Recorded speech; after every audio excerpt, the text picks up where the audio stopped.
Assalamualaikum warahmatullahi wabarakatuh.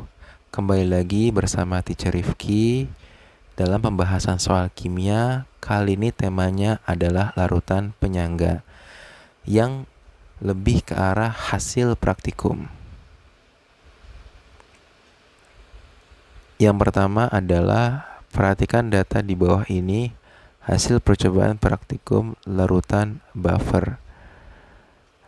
Diketahui ada hasil larutan buffer, baik buffer asam maupun buffer basa, yang ditambahkan asam maupun ditambahkan basa, dengan varian tetesan yang ditambahkan yaitu 2, 4, 6, dan 8. Lalu berdasarkan praktikum nanti kalian mencoba menghasilkan data dengan menggunakan pH meter ataupun pH universal, lalu catatlah di tabel ini. Nah, untuk pembahasan kali ini kita akan membahasnya secara teoritis atau di atas kertas, yang sebelumnya didahului menuliskan persamaan reaksi dan selanjutnya menghitung perubahan pH secara teoritis mulai sebelum penambahan asam maupun basa dan ketika ditambahkan tetesan asam maupun basa, dengan asumsi tiap 20 tetes adalah 1 mili. Selanjutnya, setelah kita mendapatkan data, kita buatlah grafik pH-nya.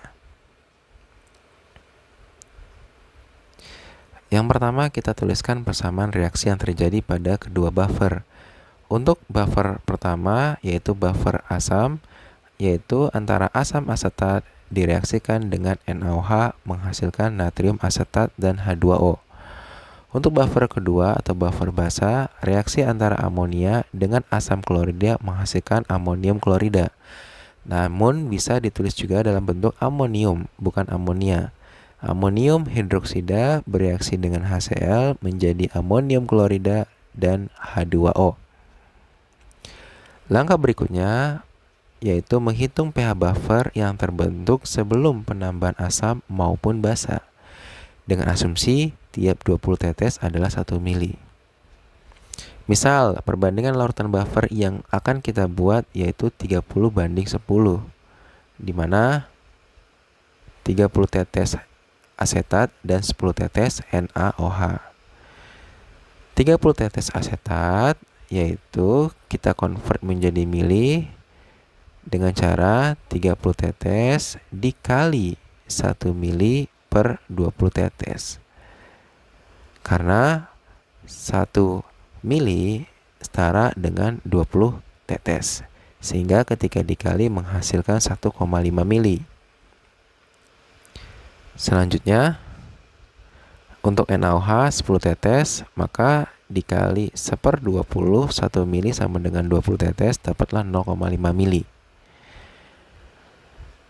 Masuk ke dalam persamaan reaksi. CH3COH ditambah NaOH menjadi CH3CONa plus H2O, mula-mula reaksi sisa. Mula-mulanya kita kalikan dulu konsentrasi asam asetatnya yang kita gunakan 0,1 molar dikali dengan volume yang tadi kita pakai 1,5 mili, maka dapatkan molnya 0,15 milimol dan NaOH-nya sebesar 0,05 milimol. Lalu kita pergi ke mol reaksinya 0,05 milimol karena lebih kecil. Lalu kita isi juga untuk NaOH dengan menggunakan perbandingan koefisien. Hasil akhir diperoleh 0,15 dikurang 0,05, 0,10. Karena sama ini habis. Lalu kita menghasilkan mol dari basa konjugasinya dan mol H2O. Maka dapatlah kita mol yang kita butuhkan, mol dari asam lemahnya dan mol dari basa konjugasinya. Selanjutnya kita hitung pH-nya dengan menggunakan rumus Ka kali mol asam lemah per mol basa konjugasi. Dengan Ka nilainya 1 kali 10 min 5, maka ketika kita masukkan ke rumus didapatkan 2 kali 10 pangkat min 5. Dan pH-nya min log 2 kali 10 min 5, yaitu 5 min log 2 atau hasil akhirnya 4,69. Inilah pH buffer yang kita buat dari campuran antara asam dan basa, dimana pH buffer ini termasuk buffer asam. pH awal sebelum penambahan asam maupun basa 4,69. Selanjutnya kita ingin menghitung pH ketika sudah ditambah 2 tetes HCl. HCl yang ditambahkan akan bereaksi dengan basa konjugasi dari sistem buffer yang ada, di mana H+ yang dari HCl akan bereaksi dengan buffer atau basa konjugasinya. HCl di dalam larutan akan terurai menjadi H+ dan Cl-. H+ lah yang akan mempengaruhi perubahan pH itu. Kemudian basa konjugasi juga akan terurai menjadi CH3COO- plus Na+, dan CH3COO- lah yang akan bereaksi dengan H+. Sehingga kita perlu mengetahui berapa penambahan volume dari 2 tetes HCl. Dengan dikonvert menggunakan 1 mili sama dengan 20 tetes, maka didapatkan 2 tetes setara dengan 0,1 mili.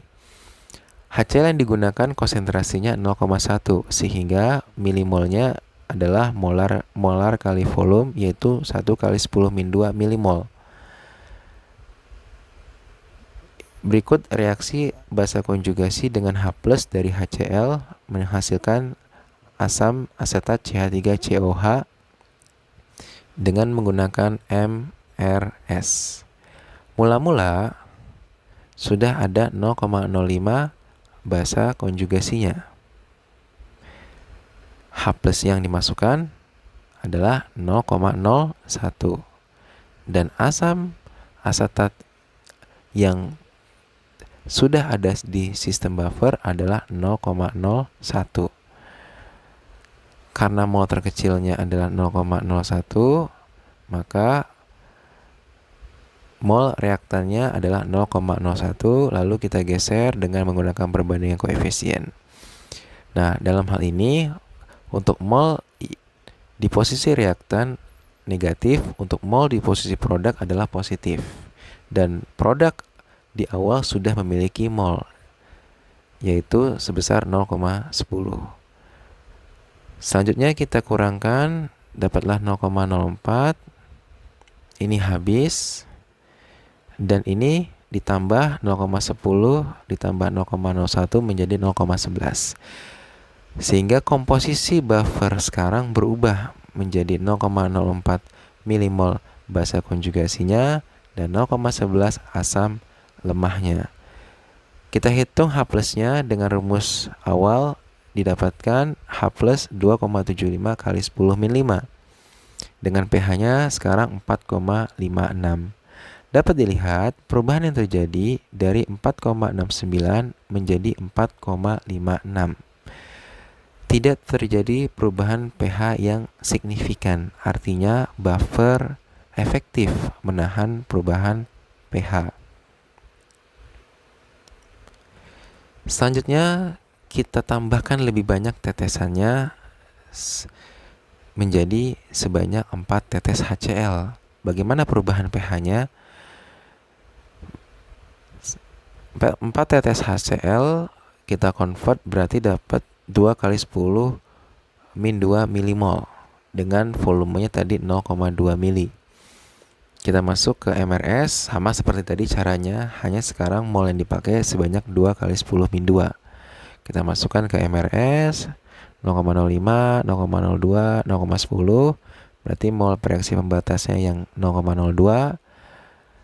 Lalu kita kurangkan 0,03, ini habis, ini kita tambahkan pada produknya 0,12. Kita hitung H+-nya dengan menggunakan rumus awal, dapatlah 4 kali 10 min 5. Berarti pH-nya 5 min log 4 atau 4,39. Mulai terlihat pengurangan yang cukup signifikan, namun belum terlalu jauh. Artinya pH buffer masih efektif untuk Artinya buffer masih efektif untuk menahan perubahan pH. Walaupun sebetulnya dibandingkan tadi 2 tetes dengan 4 tetes juga sudah terjadi pengurangan. Nah, bagaimana jika kita menambahkannya sebanyak 6 tetes HCl? Kita lihat dulu, volume yang ditambahkan berarti 0,3 mili dan milimol yang ditambahkan berarti 3 kali 10 min 2, lebih banyak. Masuk ke MRS, ini mol awalnya tadi. Nah, sekarang H plusnya sebesar 0,03. Lalu kita masukkan mol yang sudah ada sebelumnya. Mol reaktannya adalah sebagai berikut. Dan kita kurangi hasilnya 0,02, habis, dan 0,13. Nah, komposisinya sekarang berubah lagi. Berarti kita hitung lagi H plusnya. Dapatlah 6,5 kali 10 min 5. Dan pH-nya 5 min log 6,5 atau hasil akhirnya 4,187. Ya, pH awal sebelum diapa-apakan tadi 4,69, sekarang kalau 6 tetes HCl 4,187. Mulai terlihat jauh penurunannya. Ya, tapi masih dalam daerah 4. Ya, masih bisa menahan pH, cuman sudah mulai berkurang keefektifannya. Bagaimana kalau sekarang lebih banyak 8 tetes HCl? Berarti milimol yang dimasukkan 4. Kemudian kita masuk ke MRS, 4 kali 10 min 2 milimolnya kita masukkan ke H+. CH3COH-nya pakai yang awal tadi. Mol reaktannya adalah 0,04. Hasil akhirnya dikurang tinggal 0,01. Ini habis. Ini 0,14, hasil 0,10 tambah 0,04. Kita hitung H plusnya ternyata 14 kali 10 min 5. Dan pH-nya sekarang sudah sampai 3,85. Di sini hampir 1 digit berkurangnya, dari 4,69 lebih bahkan 1 digit menjadi 3,85. Dapat disimpulkan pH buffer mulai kehilangan keefektifannya secara signifikan karena H plus yang masuk sebesar 0,04, sedangkan basa konjugasi yang menahannya 0,05 milimol, hampir mendekati dengan asam yang bereaksi dengannya. Nah, dapat dilihat perubahan pH mulai terjadi signifikan. Nah, sebetulnya dalam praktikumnya 8 tetes, tapi kita coba melihat bagaimana kalau 10 tetes HCl. Ini mol awal belum ditambahkan asam ataupun basa. Nah, sekarang kita menambahkan 10 tetes HCl. Berarti sekarang kondisinya sebanyak 0,5 mili atau milimol yang dimasukkan adalah 5 kali 10 min 2. Kita masuk ke persamaan reaksinya. Ini tidak ada perubahan. Nah, H plusnya sekarang menjadi 0,05. Ya, sama dengan basa konjugasi yang menahannya. Terus ini sama 0,10. Kita coba kurangkan. Ternyata basa konjugasi yang menahannya habis karena jumlah yang ditahannya sama dengan jumlah molnya. Sehingga yang masih bersisa adalah mol asam. Untuk menghitung H plusnya tidak bisa lagi menggunakan buffer karena sudah tidak memiliki komponen basa konjugasi. Maka perhitungannya menggunakan H plus akar Ka kali M didapatkan 1,22 kali 10 min 3 dengan pH-nya 3 min log 1,22 2,913. Dapat dilihat ternyata buffer telah mencapai pada batas maksimalnya, yaitu 10 tetes. Kesimpulan yang bisa diambil juga adalah jika ingin mendapatkan suatu atau membuat pH tidak berubah, maka buffer yang membentuknya harus memiliki mol yang cukup besar. Semakin besar mol dari komponen buffernya, semakin besar untuk menahan perubahan pH yang ditambahkan kepada sistem buffer tersebut. Inilah hasil dari kesimpulan yang telah kita lakukan dari mulai 0 tetes HCl atau belum ditambahkan 4,69 pH awal, Ketika tambah 2 tetes mulai berkurang, dan sangat signifikan ketika ditambahkan 8 tetes. Dan 10 tetes apalagi ya. Nah, setelah kita membuat tadi antara perbandingan tetes dengan pH buffernya, kita bisa membuat grafiknya sebagai berikut. Dengan sumbu Y-nya adalah perubahan pH dan sumbu X-nya adalah penambahan tetes HCl. Nah, pada grafik yang awal di mana kemiringannya tidak terlalu curam, disinilah daerah buffer masih efektif menahan perubahan pH, yaitu sekitar 0 sampai 6 tetes HCl. Namun ketika 6 sampai 8, kemiringannya sudah mulai curam. Ini menunjukkan bahwa buffer mulai tidak efektif menahan perubahan pH. Terlebih pada penambahan hingga 10 tetes, kemiringan sangat curam yang menandakan bahwa pH sudah tidak bisa menahan secara efektif dari penambahan H plus HCl, atau bisa dikatakan mencapai batas maksimal buffer menahan perubahan pH.